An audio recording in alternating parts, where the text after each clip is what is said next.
Hi everyone, welcome to this video in which we are going to understand how to delete history in a Chrome browser using Tosca automation. Now, how do we do that in a browser manually? We go to the browser, we press Ctrl Shift Delete, and we get this page where we select the browsing history and we'll delete it, right? But using automation, we can do it in much efficient way by using command line arguments. Now, how does that work? Basically, we have a standard modules called tbox start program, which you can either drag and drop, or you can search and add test step and add that. Okay. Now I have renamed those things, so that's why you're not able to see tbox start program, but both of these steps are tbox start program. Okay. Now, before understanding how to delete the history, we have to know which path our history is basically located at. Okay. So the path is going to be C users, whatever your username is going to be there, then app data local and this specific path. Okay. So if I navigate to this specific path, you'll see we have a file here, history, and this is basically what is containing our uh, browser history for Google Chrome. Okay. So we will get started now. Okay. Now basically I have got two modules here, and you can run only this specific step to delete the history, but it would be a better approach to close all the browser instances and then delete the history.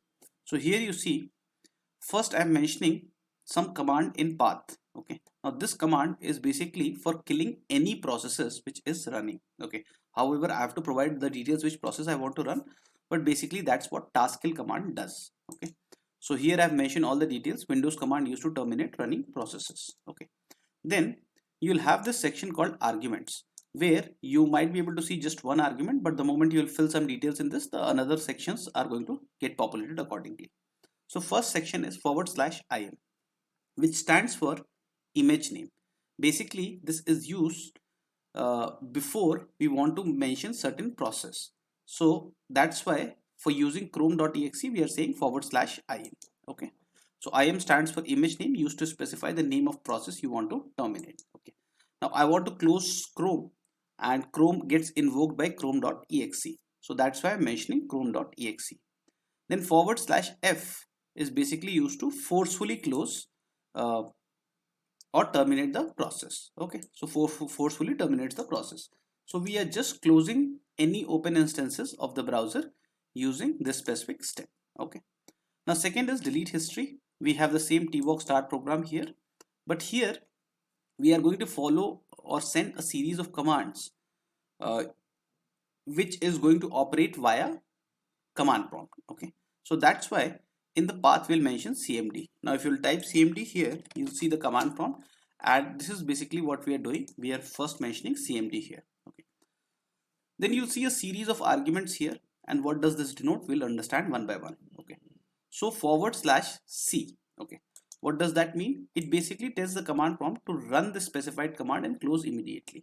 So this is used to specify that I'm going to mention a list of commands which you have to run and close. Okay, then the second step we are saying del, and as it denotes we are trying to delete the history, so it is going to delete one or more files. Then when you're trying to delete something, you might get pop-ups, and we don't want to be disturbed by that when we are trying to do automation or run a specific automation script. So that's where /q comes into picture, which basically denotes that I want to do it in a quiet mode.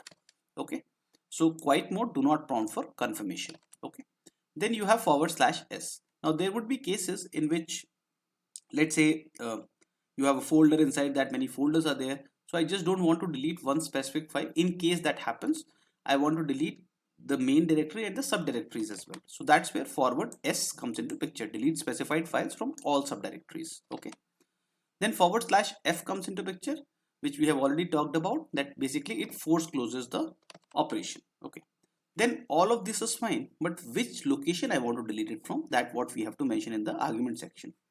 Now you may think that here the path which I have mentioned is basically containing my username. So if you run this script in your machine with a different username, it is not going to work, and we are going to understand how to parameterize this so that it works on any machine. But for the moment we'll go with the specific location, okay, where our history file is located. Okay, now you'll see the specific step, wait for exit is equal to true. Okay, what does this mean? that once these processes are running, please wait for all of these to get executed and then start with the next. Okay, so that's where wait for exit true is also required. Okay, now let's run this and see if it actually works or not. So if it works, this history file should be gone. Okay, and what I have done is I've just made a copy of this so that when we parameterize this, we'll replace the file and we'll see it is getting deleted. So as you can see, that history file is no more present. History journal is there, but history file is not there. So our history is successfully deleted. What I have done initially is I have copy pasted that history file on my desktop. So I'll just copy this and I will put it back here. Okay, and we will understand how to change the name here so that it works on any machine. Okay, it is not dependent on this specific username. Okay, so how do we do that? We can use this specific command called uh, modulus operator, local app data modulus operator.